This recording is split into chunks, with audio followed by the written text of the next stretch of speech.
Yes, in the last class we have discussed about the steps in planning.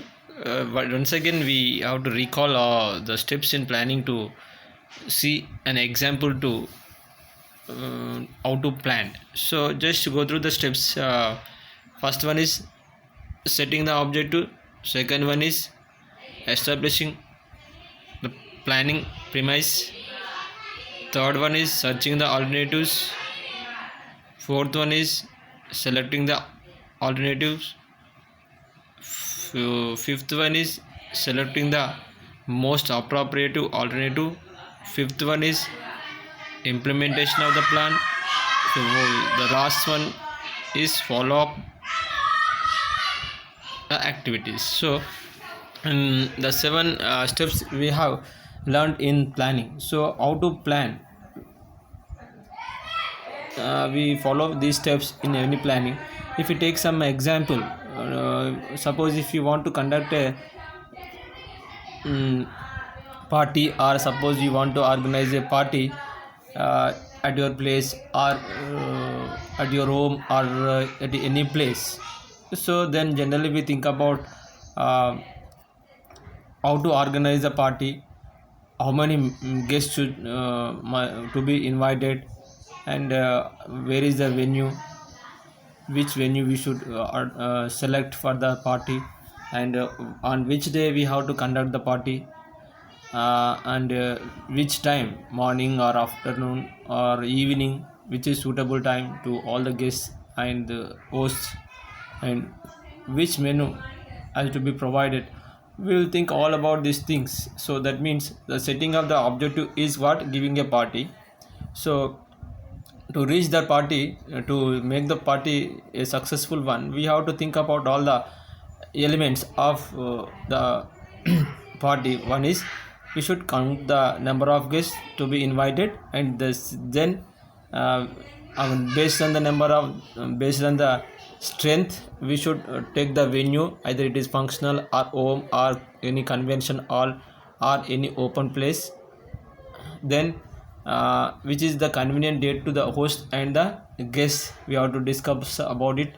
For the most alternative discusses we are doing. So which time is possible, and which time is feasible to all the guests and the hosts to make this event or the party a grand success one, and which menu can satisfy, and which menu will be delicious to uh, to the invitees. So these all the essential things we have to think, otherwise we cannot get success in organizing a party. Similarly, in any course, either it is with what school, college, or any educational institutions, we need to plan the strategy how to complete an academic year successfully. For that we need to think about a systematic way rather than a organizing a party. Why? Because the organizing a party is only the one day activity or one day event, one day occasion, but organizing the curriculum or the organizing an academic year is not that much easy than like organizing a party. So how to plan a course, either it is at school level or college level or university level, whatever it may be, how to organize or how to plan a course in academic year. So that is in some schools, in CBS schools, the academic year begins in the April, and it will be concluded in the month of March of the next year.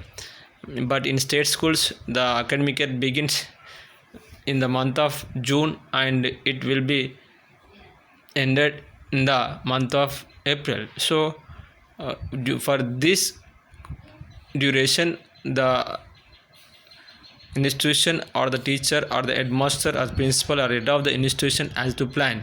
So for that, first you should plan the year plan. Then after, from the year plan, he has to plan some other specific plans like unit plan.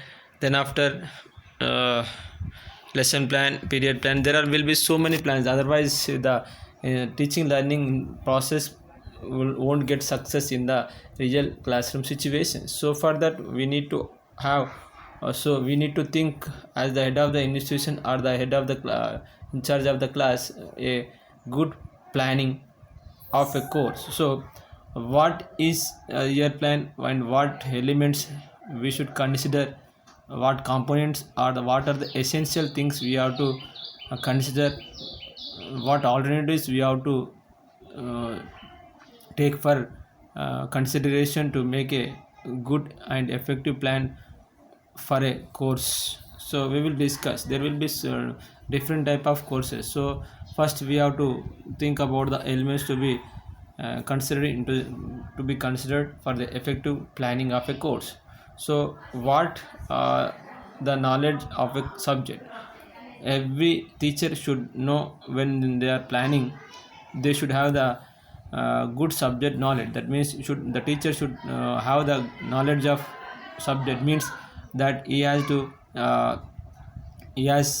he should have the command over the subject what he is teaching, and he has to plan for the teaching learning material to be uh, utilized throughout the year.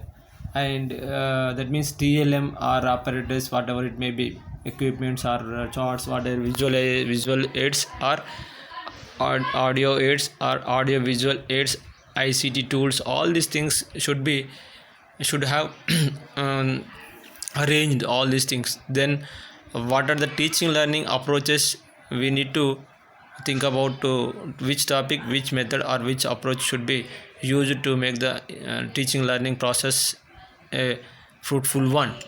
And we should plan for the tools and techniques of evaluation or the assessment. So whatever we teach, is it understood by the students or not, how far it is reached to the students, how that can be measured, which tools or which techniques should be used, that all should be planned properly in a order. So with this essentials, if you plan, automatically it becomes a good plan. So we can say the to plan effectively, the teacher should have the command over the content of the particular class, and he should have the knowledge of teaching of learning approaches and methods, and should have a great awareness of teaching learning materials to be used for particular topics. And you should have the evaluation techniques, and you should be perfect with the tools to be used for the measurement of the learning outcome of the students.